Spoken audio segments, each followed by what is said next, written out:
सृष्टि से पहले सत नहीं था, असत भी नहीं, अंतरिक्ष भी नहीं, आकाश भी नहीं था। किसने देखा था उस पल तो अगम, अटल, जल भी कहाँ था। आज के इस वीडियो में ब्रह्मांड से जुड़ी हुई जितने भी रहस्य हैं उन सब के बारे में जानेंगे। वीडियो बहुत ही इंफॉर्मेटिव होने वाला है, तो चलिए इसे शुरू करते हैं। आखिर किसने रचा ब्रह्मांड? यह सवाल आज भी उतना ही ताज़ा है जितना कि प्राचीन काल में हुआ करता था। ईश्वर के होने या नहीं होने की बहस भी प्राचीन काल से चली आ रही है। अनीश्वरवादी मानते हैं कि यह ब्रह्मांड स्वतःस्फूर्त है, लेकिन ईश्वरवादी तो इसे ईश्वर की रचना मानते हैं। अधिकतर लोग धर्म ग्रंथों में जो लिखा है उसे बगैर विचार किए पत्थर की लकीर की तरह मानते हैं और कट्टरता की हद तक मानते हैं। वेद, पुराण, जंदवेस्ता, तनख, बाइबल, कुरान और गुरु ग्रंथ आदि सभी धर्म ग्रंथ ब्रह्मांड को ईश्वरकृत मानते हैं, लेकिन दर्शन और विज्ञान अभी भी इसके बारे में बहस और शोध करते रहते हैं। पहले की अपेक्षा विज्ञान ने ब्रह्मांड की बहुत सारे रहस्यों से पर्दा उठा दिया है। देखना है कि आगे क्या होता है। कुछ दिन पूर्व विश्व के अग्रणी भौतिक विज्ञानी स्टीफन हॉकिंस ने निष्कर्ष निकाला था कि ईश्वर ने यह ब्रह्मांड नहीं रचा है, बल्कि वास्तव में यह भौतिक विज्ञान के अपरिहार्य नियमों का नतीजा है। हॉकिंस ने अपनी नवीनतम किताब द ग्रैंड डिजाइन में कहा कि दरअसल गुरुत्वाकर्षण जैसे कानून है, ब्रह्मांड कुछ नहीं, यह खुद को सृजित कर सकता है और करेगा।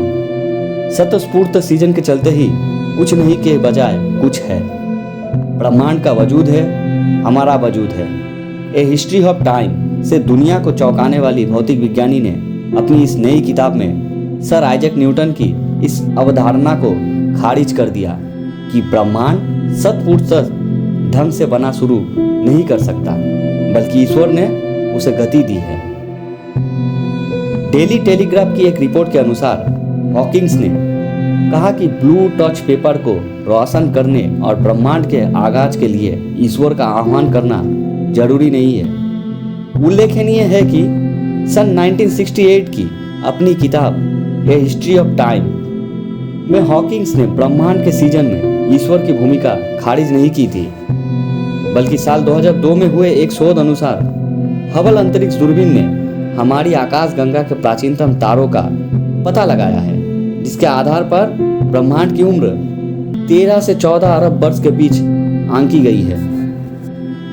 वैज्ञानिकों ने आकाश गंगा के अत्यंत छोटे और बुझते तारे को 7000 प्रकाश वर्ष दूर क्षय होते तारों के एक झुंड में खोजा। इन बुझते तारों के मौजूदा तापमान के आधार पर वैज्ञानिकों ने हिसाब लगाया कि अधिकतम 13 अरब वर्ष पहले इनका जन्म हुआ होगा।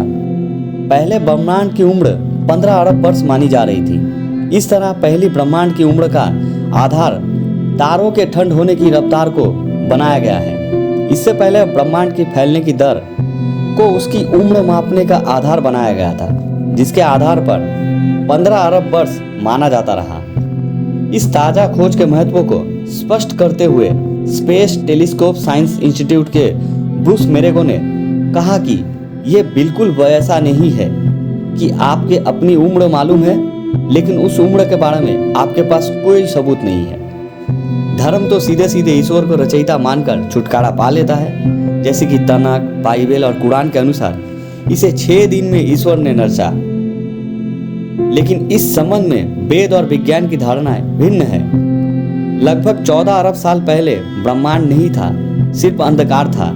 अचानक एक बिंदु की उत्पत्ति हुई, फिर वो बिंदु हलचल करने लगा, फिर उसके अंदर भयानक परिवर्तन आने लगे।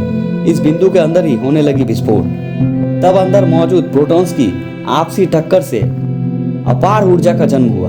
विस्फोट बदला महाविस्फोट में। इन महाविस्फोट से ब्रह्मांड का निर्माण होता रहा। आज भी ब्रह्मांड में महाविस्फोट होते रहते हैं। इस तरह ब्रह्मांड का लगातार फैला रहा है। बस यही बिग बैंग थ्योरी है जो कुछ हद तक सही भी हो सकती है। अब प्रश्न नहीं है कि क्या सच में ही ऐसा हुआ। क्या ऊर्जा से आकाश, हवा, पानी, ग्रह, तारे, पृथ्वी और इंसान बने? कैसे तय हुई दिशाएं? कहाँ से आया समय? कैसे बना पदार्थ? किसने बनाया इसे? किसने किया महाविस्फोट? सच क्या है? ये कोई नहीं जानता।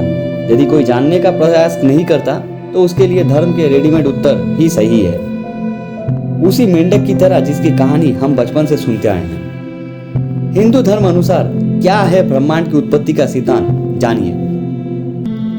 वेद कहते हैं कि ईश्वर ने ब्रह्मांड नहीं रचा, ईश्वर के होने से ब्रह्मांड रचता गया।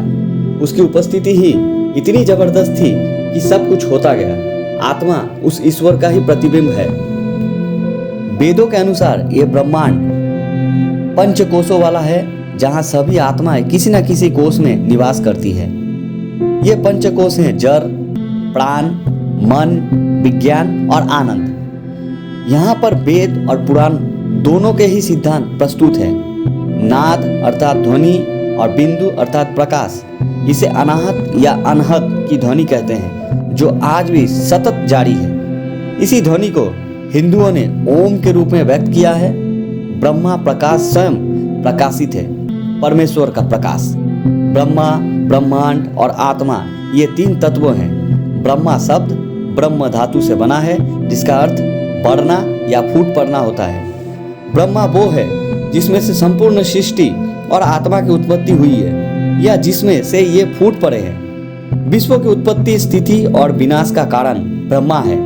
जिस तरह मकड़ी स्वयं में जाले को बुनती है, उसी प्रकार ब्रह्मा भी स्वयं ही विश्व का निर्माण करता है। ऐसा भी कह सकते हैं कि नित्यकार और नित्य में कोई फर्क नहीं। जब तक नित्यकार का नित्य चलेगा तभी तक नित्य का अस्तित्व है।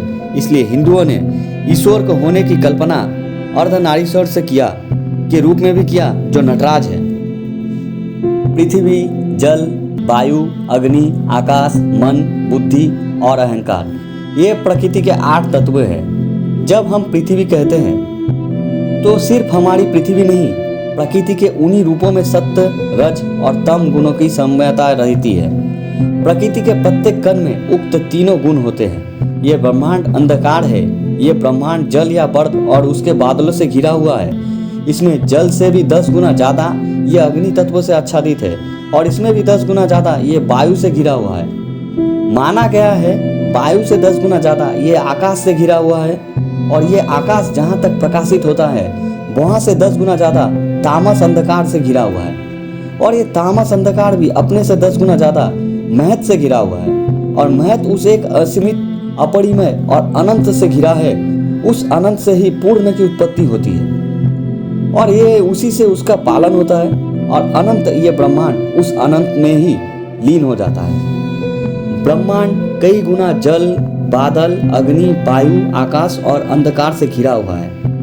ब्रह्मांड में अब तक 19 अरब आकाश गंगाएं होने का अनुमान है। सभी आकाश गंगाएं एक दूसरे से दूर हटती जा रही है।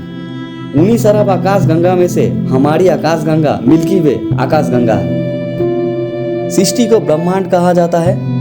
ब्रह्मांड अर्थात ब्रह्मा के प्रभाव से उत्पन्न अंडाकार सृष्टि। पुराणों में ब्रह्मा को ईश्वर का पुत्र माना जाता है, इसलिए उनके अनुसार ब्रह्मा द्वारा ही इस ब्रह्मांड की रचना मानी जाती है। समूचे ब्रह्मांड या सृष्टि में उत्पत्ति, पालन और प्रलय होता रहता है। हमारे इस वीडियो को हम यहीं पर समाप्त करते हैं। वीडियो अगर इन्फॉर्मेटिव लगी हो तो एक लाइक कर दीजिएगा, और आगे भी इस तरह के वीडियोस को देखने के लिए हमारे चैनल को प्लीज़ सब्सक्राइब कर लीजिएगा। तब तक के लिए अपना ख्याल रखें, सुरक्षित रहें। मिलेंगे अपने अगले वीडियो में। Thank you.